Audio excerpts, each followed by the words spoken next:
বাংলাদেশে চলছে বিডিএস জরিপ, বাংলাদেশ ডিজিটাল সার্ভে। এই জরিপটি এতটাই অত্যাধুনিক যে এটি ড্রোনের মাধ্যমে পরিমাপ করা হচ্ছে।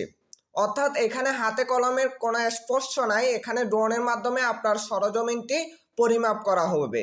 তাই আপনি বুঝে নেন যে এই জরিপটা কতটা অত্যাধুনিক জরিপ। এই জরিপে যদি আপনার নাম উঠাতে হয় তাহলে কি কি ডকুমেন্ট আপনার প্রয়োজন হবে। আপনি যে সম্পত্তিটার মালিক ওই সম্পত্তির তো অবশ্যই একটি দলিল রয়েছে, ওই দলিলটা আপনার প্রয়োজন হবে। ওই দলিলের যদি কোনো ভায়া দলিল থেকে থাকে তাহলে ভায়া দলিলগুলো আপনি এখনই সংগ্রহ করুন, এবং কি ওই দলিলের খতিয়ান, যত খতিয়ানগুলো আছে ওই খতিয়ানগুলো আপনি সংগ্রহে রাখুন।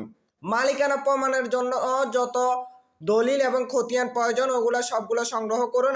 এমনকি ওই সম্পত্তিটা যদি ক্রয়কৃত সম্পত্তি হয় নামজারি করে নিন এবং হারসন পর্যন্ত খাজনা দিয়ে দিন।